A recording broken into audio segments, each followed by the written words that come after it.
June 4న సార్వత్రిక ఎన్నికల counting నేపథ్యంలో ఎలాంటి విజయోత్సవ ర్యాలీలకు అనుమతి లేదని కడప జిల్లా ఎస్పీ సిద్ధార్థ కౌశల్ ప్రకటించారు. నిబంధనలు ఉల్లంఘిస్తే కఠిన చర్యలు ఉంటాయని హెచ్చరించారు. కౌంటింగ్ కేంద్రాల వద్ద కౌంటింగ్ కేంద్రానికి వెళ్లే దారుల వెంట సీసీ కెమెరాల నిఘా ఏర్పాటు చేస్తామన్నారు. ప్రతి వ్యక్తి కదలికలు సీసీ కెమెరాల్లో రికార్డ్ చేస్తాయనే విషయాన్ని అందరూ గుర్తుంచుకోవాలన్నారు. కౌంటింగ్ కేంద్రంలోకి సెల్ ఫోన్లు అనుమతి లేదన్నారు. జూన్ 4వ తేదీ నుంచి 6వ తేదీ వరకు కఠినమైన కర్ఫ్యూ అమలు చేస్తామన్నారు.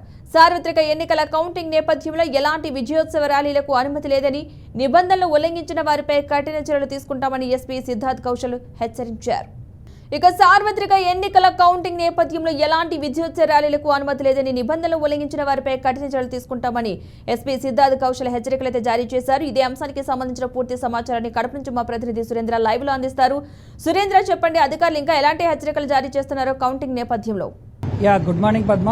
ఈ జూన్ 4వ తారీఖు జరగబోయే కౌంటింగ్ పైన ఈసీ ప్రత్యేక శ్రద్ధ వహించింది. ఇప్పటికే కడప జిల్లా పైన స్పెషల్ ఫోకస్ పెంచడంతో పాటు ఎస్పీ సిద్ధార్థ్ కౌశల్ అలాగే కలెక్టర్ విజయరామరాజు ప్రత్యేకమైన నిఘా ఉంచారు. కడప జిల్లాలో సెన్సిటివ్ ప్రాంతాలను గుర్తించారు. జమ్మలమడుగు అలాగే మైదుకూరు కడప ప్రాంతాల్లో పోలింగ్ రోజు జరిగిన ఘటనల ఆధారంగా మైదుకూరులో 52 మంది, అలాగే కడప డివిజన్ పరిధిలో 43 మంది, జమ్మలమడుగు పరిధిలో 6 మందిని జిల్లా బహిష్కరణ చేస్తున్నట్లుగా ఇప్పటికే ఆదేశాలు జారీ చేశారు. వాళ్ళందరూ ఇవాళ 11 గంటలకు కలెక్టర్ విజయరామరాజు అలాగే ఆర్ఓలు ఎవరైతే ఉన్నారో వాళ్ళందరి దగ్గర ప్రవేశపెట్టి వెంటనే వాళ్ళను జిల్లా బహిష్కరించాలని నిర్ణయించారు.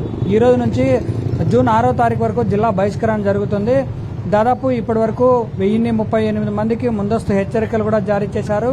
కడప జిల్లాలో ఉన్నటువంటి రౌడీ షీటర్లకు ప్రత్యేక నిఘా ఉంచడంతో పాటు వారిపై ముందస్తుగా ఏవైనా ఉన్నటువంటి కేసులు, అలాగే ఇప్పుడు 2024 సార్వత్రిక ఎన్నికలకు సంబంధించి 40 మందిపై కొత్తగా రౌడీ షీట్ కూడా కడప ఎస్పీ సిద్ధార్థ్ కౌశల్ పెట్టినట్టుగా తెలుస్తోంది. వీళ్ళందరూ కూడా చాలా జాగ్రత్తగా ఉండాలి. కౌంటింగ్ రోజు ఎలాంటి అల్లర్లకు పాల్పడకుండా ముందస్తు జాగ్రత్తలు తీసుకుంటా ఉన్నారు. అలాగే 144 సెక్షన్ కంటిన్యూ అవుతోంది. కౌంటింగ్ రోజు ఉదయం నుంచి సాయంత్రం వరకు కర్ఫ్యూ వాతావరణం కొనసాగుతుంది. ఎవరు కూడా ప్రజలు అత్యవసరమైతే తప్ప బయటికి రావద్దని చెప్పి సూచిస్తూ ఉన్నారు. అలాగే కలెక్టర్ విజయరామరాజు, ఎస్పీ సిద్ధార్థ్ కౌశల్ దాదాపు 2 వారాల నుంచి మీడియా ముఖంగా తనకు ఈ కౌంటింగ్ సంబంధించినటువంటి ఏర్పాట్లు అలాగే జాగ్రత్తల మీద ప్రత్యేక సమీక్ష సమావేశాలు ఏర్పాటు చేస్తూ ఉన్నారు. అలాగే ట్రైనింగ్ సెంటర్లలో ట్రైనింగ్ కూడా ఇప్పటికే పూర్తి చేసినటువంటి పరిస్థితులు కనిపిస్తూ ఉన్నాయి. బద్వేలు అలాగే జమ్మలమడుగు కడప మైదుకూరు ఎక్కడికక్కడ ఆర్ఓలను కూడా పిలిపించి కౌంటింగ్ రోజు తీసుకోబోయే జాగ్రత్తలు, కౌంటింగ్లో ఏజెంట్లకు ఎలాంటి జాగ్రత్తలు సూచించాలి అన్నటువంటి విషయాలపై పూర్తి శిక్షణ కూడా ఇచ్చారు. అలాగే ఇటు విఘాతాలకు పాల్పడకుండా, సంఘటనలకు పాల్పడకుండా, ఎటువంటి అవాంఛనీయ సంఘటనలు తలెత్తకుండా పూర్తి స్థాయిలో జాగ్రత్తలు కూడా తీసుకున్నటువంటి జిల్లా ఎస్పీ అలాగే కలెక్టర్ విజయరామరాజు ఈ రోజు నుంచి కఠినతరమైనటువంటి ఆంక్షలు మరింత పెంచే అవకాశం కూడా ఉంది. ఎందుకంటే ఆపద్ధర్మ ముఖ్యమంత్రి జగన్మోహన్ రెడ్డి ప్రాతినిధ్యం వహిస్తున్నటువంటి పులివెందుల సైతం కడప జిల్లాలోనే ఉండడము, అలాగే గతంలో కంటే ఈసారి రౌడీ షీటర్ల సంఖ్య కూడా పెరిగింది.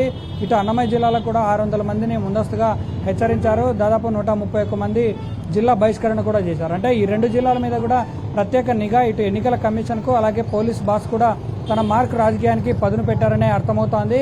కలెక్టర్ అలాగే ఎస్పీ ఇద్దరు కూడా ప్రత్యేక దృష్టి సారించడము, పోలింగ్ రోజు నుంచి రేపు కౌంటింగ్ జరిగే రోజు వరకు ప్రతి నియోజకవర్గం మీద ప్రత్యేక శ్రద్ధ పెట్టడము, ఎక్కడైనా ఎటువంటి ప్రాబ్లమ్స్ ఉన్నాయి ఆర్ఓల ద్వారా. కౌంటింగ్ కేంద్రాల వద్ద ఎలాంటి నిఘా ఉంది? కౌంటింగ్ కేంద్రాలు కడప నగరంలో ఉన్నటువంటి మౌలానా అబ్దుల్ కలాం కాలేజీలో కౌంటింగ్ కేంద్రాన్ని ఏర్పాటు చేశారు. అక్కడ 144 సెక్షన్ కొనసాగుతూ ఉంది. దాదాపు 112 సీసీ కెమెరాలను కూడా ఏర్పాటు చేశారు.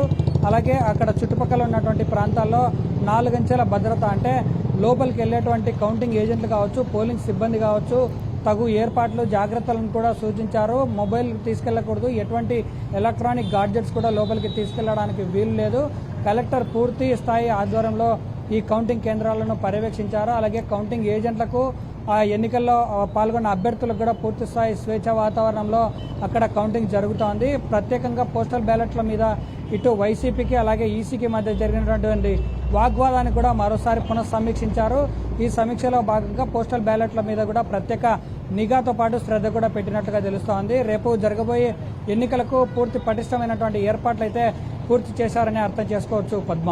Right, thank you Surendra. మొత్తంగా కడప జిల్లా వ్యాప్తంగా అయితే కౌంటింగ్ సంబంధించి పటిష్టమైన భద్రతా ఏర్పాట్లు చేసినట్టుగా తెలుస్తోంది. ఎలాంటి విజయోత్సవ ర్యాలీలకు కూడా పర్మిషన్ లేదంటూ కూడా చెప్తున్నారు. ఎవరైనా సరే నిబంధనలు ఉల్లంఘిస్తే కఠిన చర్యలు తప్పవంటూ కూడా వార్నింగ్ కూడా ఇవ్వడం జరిగింది.